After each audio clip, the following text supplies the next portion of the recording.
جلوائے جانا، جلوائے جانا، جلوائے جانا، جلوائے جانا، مولایا صلی وسلم دائما ابدا علی۔ السلام علیکم ورحمۃ اللہ وبرکاتہ۔ بسم اللہ الرحمن الرحیم، والصلاة والسلام علی سیدنا و مولانا محمد وعلی آلہ وصحبہ اجمعین، اما بعد۔ رمضان المبارک کے حوالے سے کچھ باتیں سامنے لانے کی کوشش کر رہا ہوں۔ اللہ تعالیٰ نے اس مہینے کو اپنی رحمتوں کے نزول کا، بخشش کا، جنت تک پہنچانے کا سبب بنایا ہے۔ سارا آسمانی علم اللہ تعالیٰ نے رمضان میں اتارا ہے، اور آخری کتاب قرآن پاک کو اللہ تعالیٰ نے شب قدر میں اپنے محبوب پہ اتارا۔ انا انزلناہ فی لیلۃ القدر، جس کی پہلی آیات تھیں اقرأ بسم ربک الذی خلق۔ انسان پیدائشی طور پر جاہل ہوتا ہے، واللہ اخرجکم من بطون امہاتکم لا تعلمون شیئا، اللہ نے تمہیں ماں کے پیٹ سے نکالا، تم کچھ نہیں جانتے تھے۔ انسان کے علاوہ جتنی مخلوق ہے وہ پیدائشی طور پر تعلیم یافتہ، ہدایت یافتہ ہوتی ہے۔ ربنا الذی اعطی کل شیء خلقہ ثم ہدی، ایک چیونٹی سے لے کر ہاتھی تک ساری مخلوق اللہ کی طرف سے علم لے کر پیدا ہوتی ہے۔ وہ انڈے سے نکلے، ماں کے پیٹ سے نکلے، وہ دانے سے درخت نکلے، ہر مخلوق انسان کے علاوہ پیدائشی طور پر انتہائی تعلیم یافتہ ہوتی۔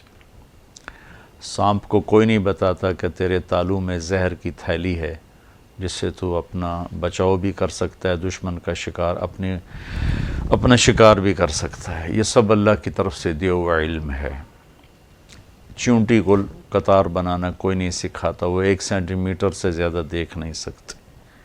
انسان کو باہر سے علم چاہیے، اور صحیح علم قرآن کی شکل میں موجود ہے۔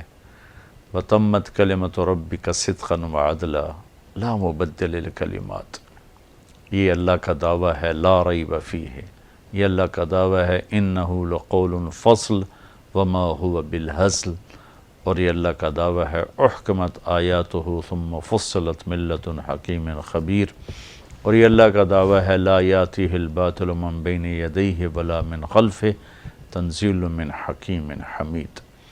ان ساری آیات کا خلاصہ یہ ہے کہ یہ ایک سچا کلام ہے، سچی ذات کی طرف سے، کوئی شک نہیں، کوئی اس میں شبہ نہیں۔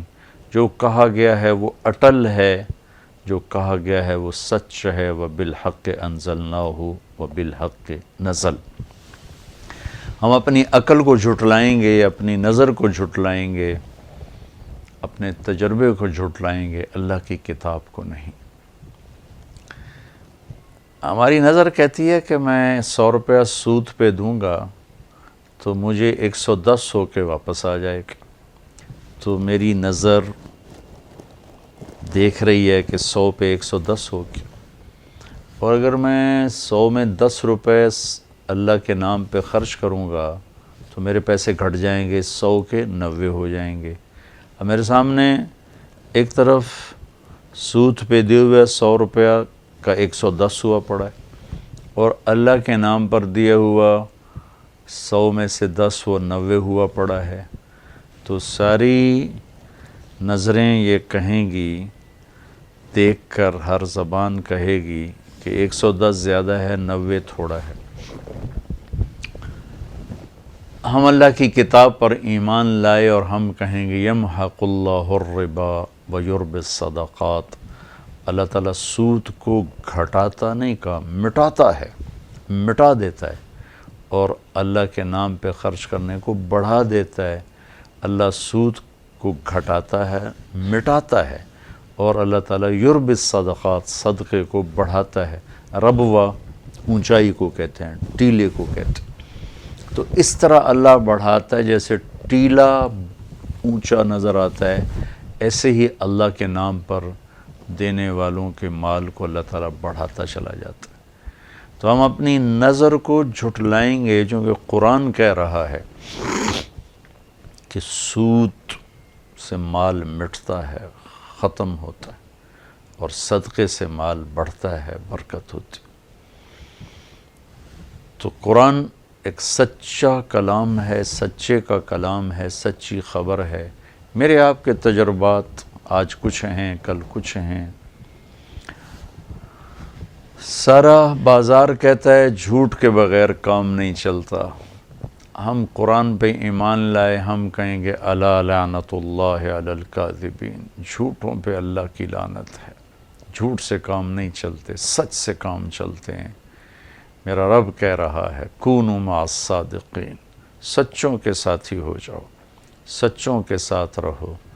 ہم بازار کیا، ریڑھی والے سے لے کر اور بڑے بڑے کاروبار کرنے والے سب ایک زبان بول رہے ہیں کہ جھوٹ کے بغیر کام نہیں چلتا۔ عدالتوں میں جائیں، بازار میں جائیں، گھروں میں جائیں، جھوٹ کے بغیر کام نہیں چلتا۔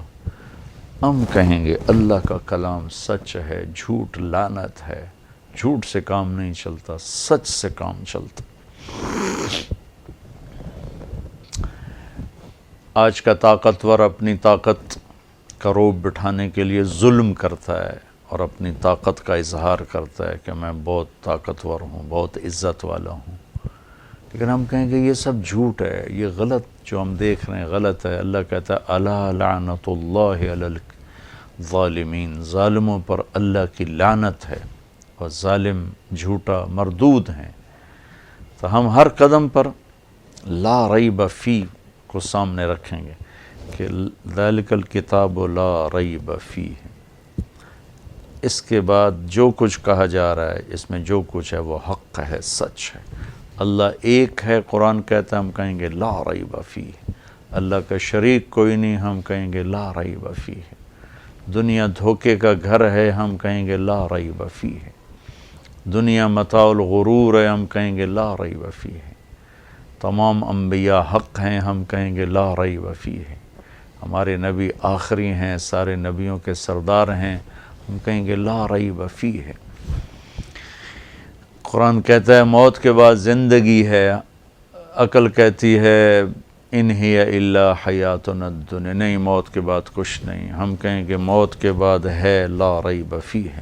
قرآن کہتا ہے جنت بھی ہے، ہم کہیں گے لا ریب فیہ۔ قرآن کہتا ہے جہنم بھی ہے، ہم کہیں گے لا ریب فیہ۔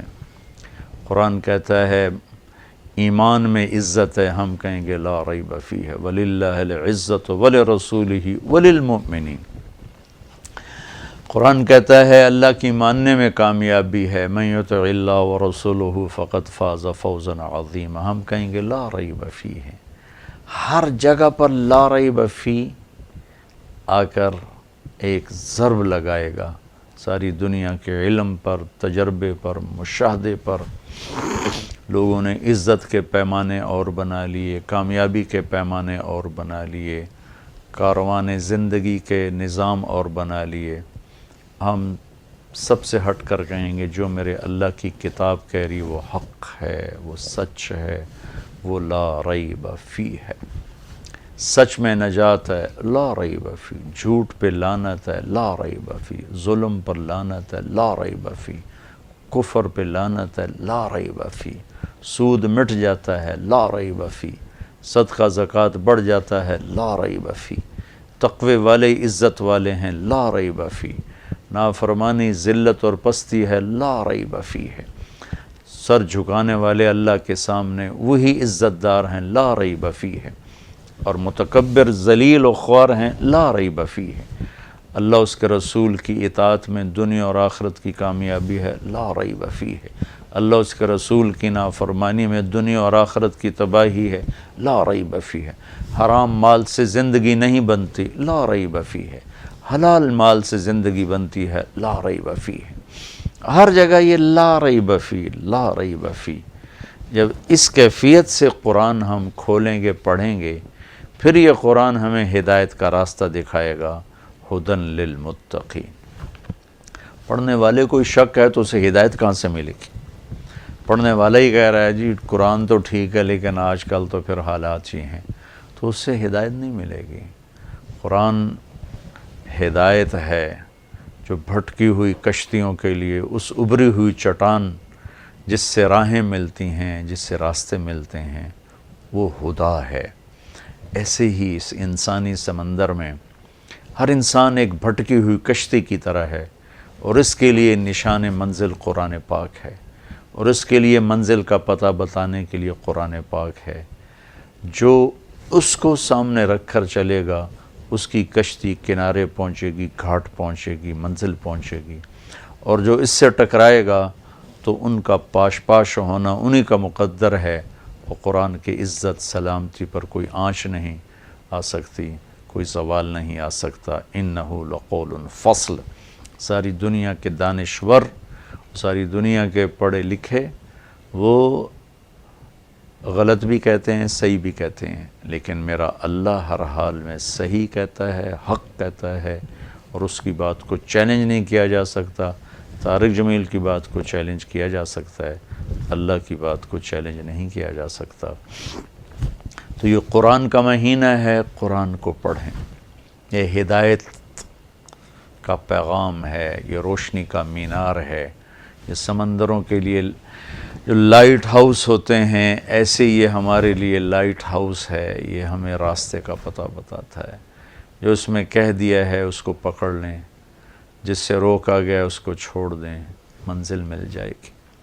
تو اس مہینے کی فرائض کے بعد بڑی بندگی ہے قرآن کی تلاوت، اور پھر اس کا کچھ تھوڑا ترجمہ پڑھنا۔ جس عالم کو بھی آپ پسند کرتے ہیں آپ اس کا ترجمہ پڑھیں، انشاءاللہ آپ کو اس سے فائدہ ہوگا۔ جہاں کچھ سمجھ میں نہ آئے کسی اچھے عالم سے پوچھ لیں، جس پر آپ کا اعتقاد ہے اس سے پوچھ لیں، انشاءاللہ آپ کو صحیح رہنمائی ملے گی۔ تو قرآن کے ساتھ کچھ وقت ضرور گزارا جائے۔ جتنا وقت آپ اخبار دیکھنے میں یا کوئی ٹاک شو میں لگاتے ہیں، رمضان میں یہ چیزیں بند کر کے قرآن کے ساتھ یہ وقت گزاریں۔ کہ حضرت علی رضی اللہ تعالیٰ عنہ کا فرمان ہے، جب میرا جی چاہتا ہے میں اللہ سے باتیں کروں تو میں نماز پڑھتا ہوں، اور جب میرا جی چاہتا ہے اللہ مجھ سے بات کرے تو میں قرآن پڑھتا ہوں۔ اور میرے نبی کا فرمان ہے، وَإِذَا الْتَبَسَتْ عَلَيْكُمُ الْأُمُورُ كَقِطْعِ اللَّيْلِ الْمُظْلِمِ فَعَلَيْكُمْ بِالْقُرْآنِ فَإِنَّهُ مَاحِلٌ مُصَدَّقٌ وَشَافِعٌ مُشَفَّعٌ مَنْ جَعَلَهُ أَمَامَهُ سَاقَهُ إِلَى الْجَنَّةِ وَمَنْ جَعَلَهُ خَلْفَهُ سَاقَهُ إِلَى النَّارِ۔ کہ جب تم پر اندھیری رات کی طرح فتنے آ پڑیں اور تم گمراہی کے اندھیروں میں گم ہونے لگو، چاروں طرف راستے بند ہوتے نظر آئیں، تو تم اس دور میں میری کتاب کو پکڑ لینا۔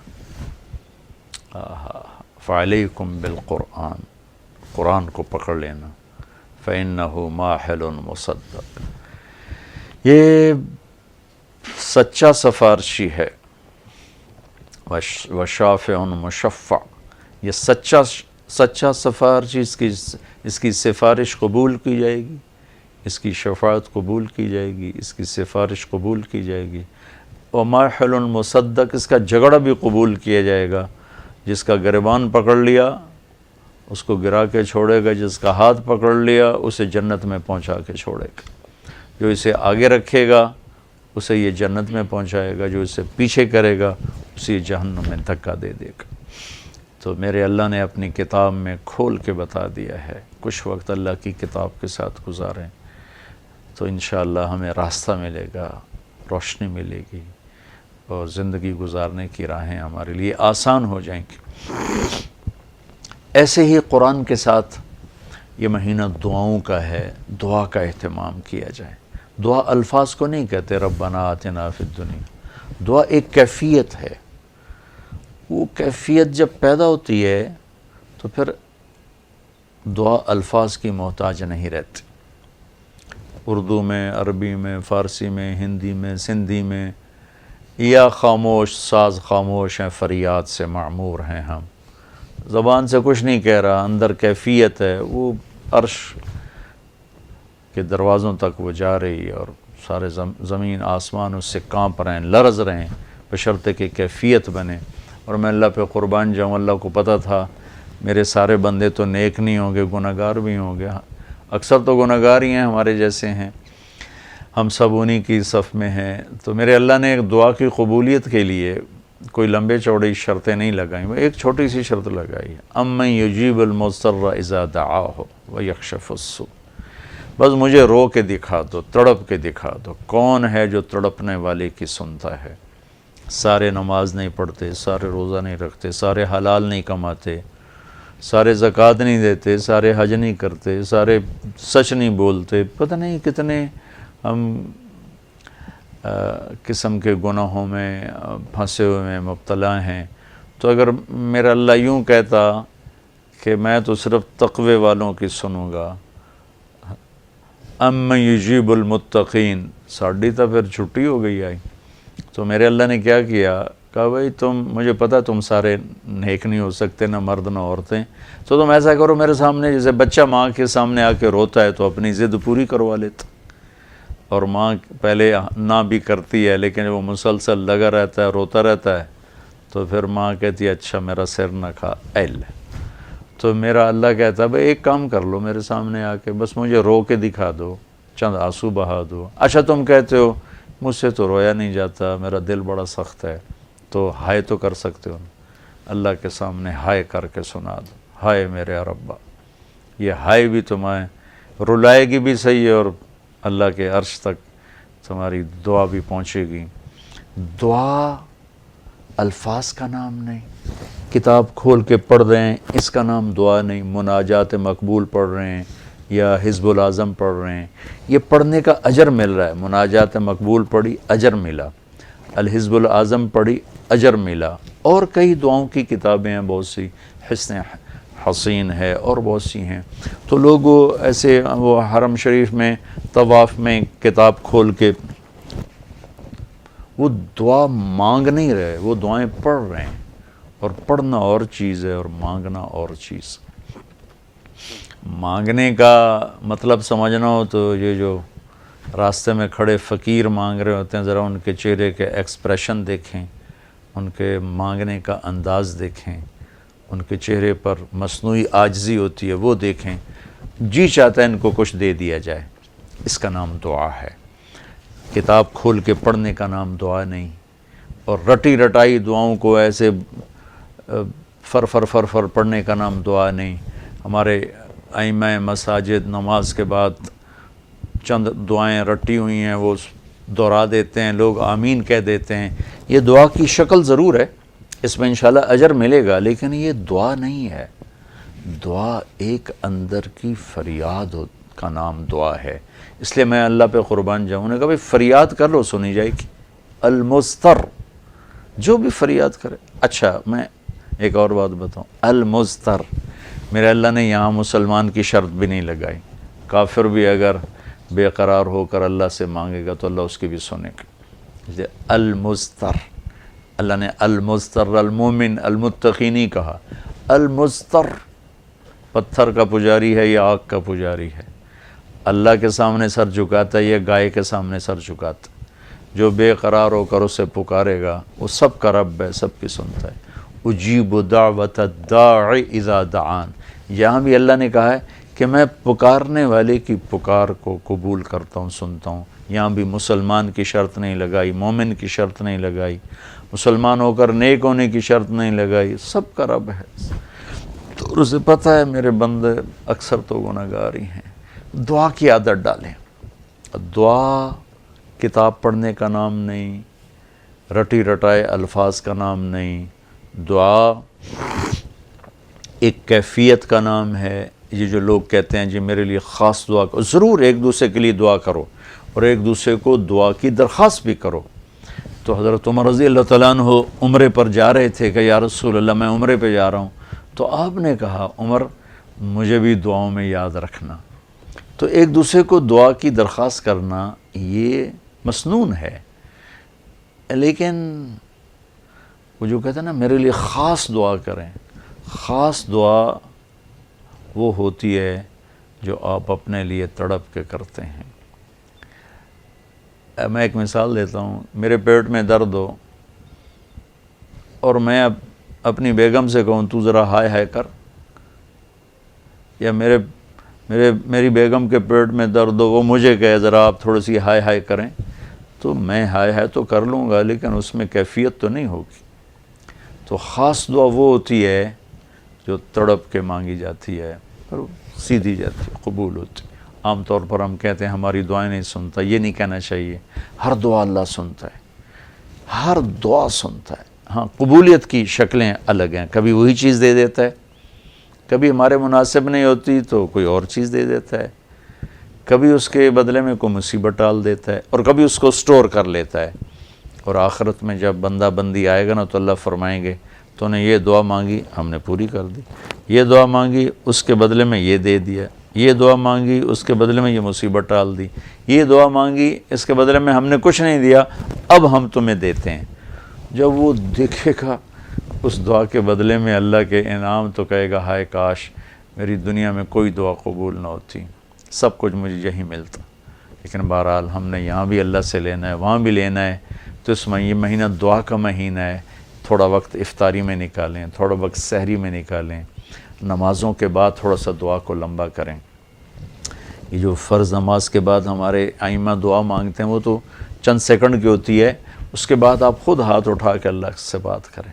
اگر اس وقت آپ کو فرصت نہیں ہے تو کم از کم سحری کے وقت اور افطاری کے وقت ضرور کچھ وقت نکال کر اللہ سے باتیں کریں۔ اور دعا جو ہوتی ہے نا، نوح علیہ السلام کی صورت پہ آپ غور فرمائیں کہ نوح علیہ السلام نے کیسے دعا مانگی۔ پہلے اللہ کو اپنے دکھڑے سنائے، اپنے غم سنائے، اپنی درد بھری کہانی سنائی۔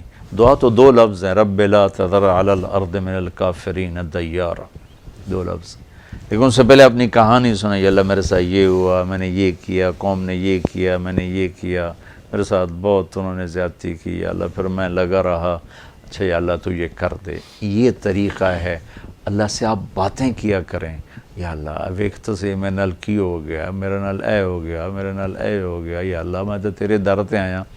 اللہ سے یوں بات کریں جیسے اللہ سامنے ہے، اور آپ اس کو اپنا دکھڑا سنا رہے ہیں۔ دکھڑے سنا کر پھر اپنی دعا پیش کریں گے تو انشاءاللہ اللہ ضرور قبول فرمائیں گے۔ تو اس مہینے کو دعاؤں سے قرآن کی تلاوت سے خوبصورت بنائیں۔ ہاں دعا کی قبولیت میں رکاوٹ ہے، ایک آدمی کا سینہ بغض سے بھرا ہوا ہے، نفرت سے بھرا ہوا ہے، حسد سے بھرا ہوا ہے، تو یہ چیزیں دعا کے بیچ میں حائل ہو جاتی۔ ایک آدمی کا رزق حرام ہے، یہ چیزیں دعا کے درمیان حائل ہو جاتی۔ لیکن اس کے باوجود بھی اگر کوئی تڑپ کے مانگے گا نا تو مجھے یقین ہے کہ جو بھی ہے نا اللہ اس کی ضرور سنے گا۔ تڑپ کے مانگنے والے کو اللہ کبھی خالی ہاتھ نہیں لوٹاتا۔ تو دعا کی کیفیت بنائیں، تڑپ کے مانگنے کی۔ کتاب والی دعا اجر ملے گا، دعا والا کام نہیں ہوگا۔ دعا تو اللہ کی طاقت کو ساتھ لینے کا عمل ہے کہ جہاں میں بے بس ہوں اے اللہ تو اپنی قدرت کو ظاہر فرما۔ تو یہ اللہ پاک نے دعاؤں سے وہ کیا ہے جو مردے زندہ کر دیے دعاؤں سے اللہ تعالیٰ نے۔